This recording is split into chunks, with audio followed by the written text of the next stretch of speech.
Colleagues, during the time of global pandemic on September 27, 2020, supported by Turkey, Azerbaijan launched large-scale military actions against the Armenians of Nagorno-Karabakh.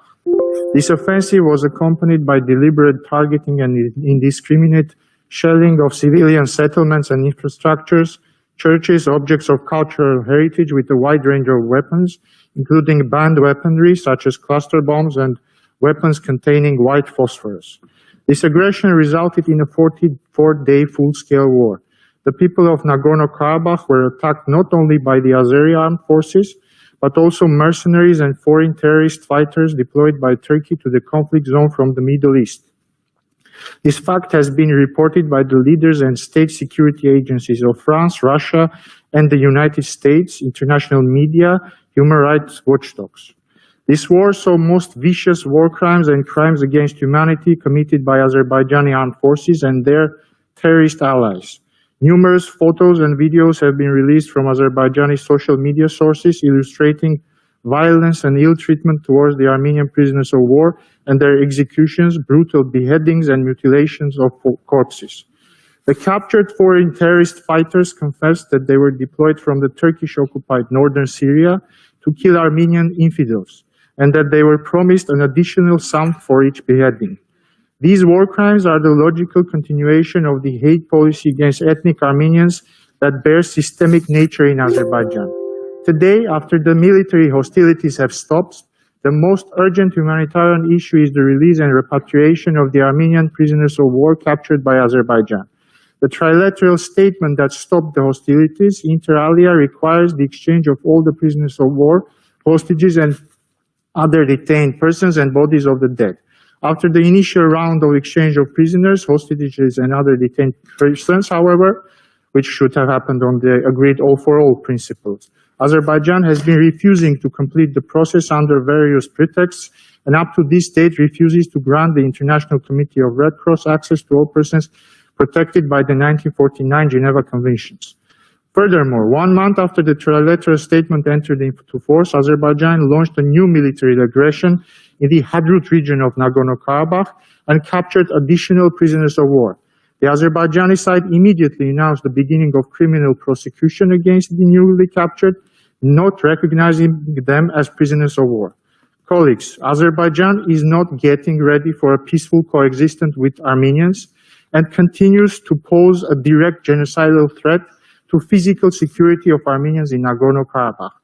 Under these circumstances, we must make sure that the peace process resumes within the framework of the OSCE Minsk Group co-chairmanship. The further political solution to the status of Nagorno-Karabakh on the basis of self-determination is vital for the whole region. Thank you. Thank you, Ruben. Dear colleagues, I regret that Armenian delegation still continues the path they followed in the last 3 decades. I urge them to adopt a new approach, to be in close contact with Azerbaijan, to leave this issue behind in line with the international law and UN Security Council resolutions. Thank you for the good of the region. Thank you. Thank you, Ahmed. We will now move to Rafael Husseynov, and I inform the colleagues that this is the last speaker on the list due to time constraints. Rafael, you have the floor.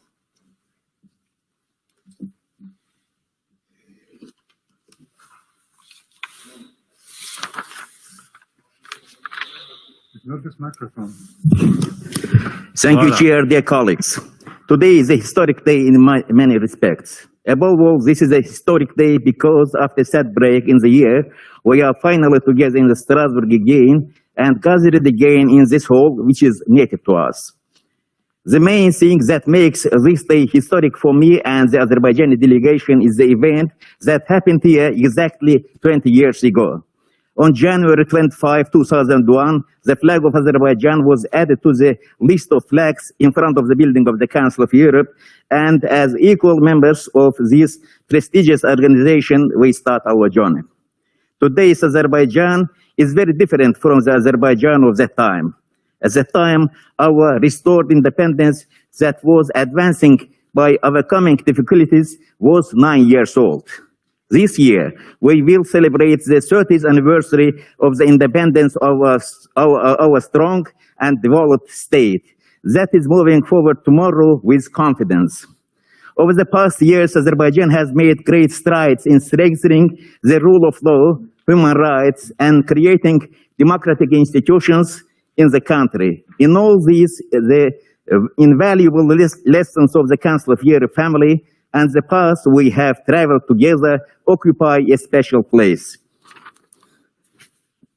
When Azerbaijan joined the Council of Europe 20 years ago, it was a country with 20% of occupied territory and with 1 million refugees and internally displaced persons. Today, Azerbaijan can proudly declare that it is a victorious state that liberated its lands from the enemy. In addition, Azerbaijan achieved this without anyone's help due to the many years of experience and the growing strength. Azerbaijan solves the problem perceived as Gordian knot by the Council of Europe, OSCE, and UN. In doing so, it saved itself and, in fact, carried out the work of these international organizations, thus making the burden of them. This is my answer to Mr. Rubinyan's full of slander and lie speech. Azerbaijan starts the new year with deep confidence, solving its most difficult problem. I wish the Council of Europe to get rid of the problems accumulated over the years and embark on a new, more successful path. Thank you. Thank you very much. I've seen that in the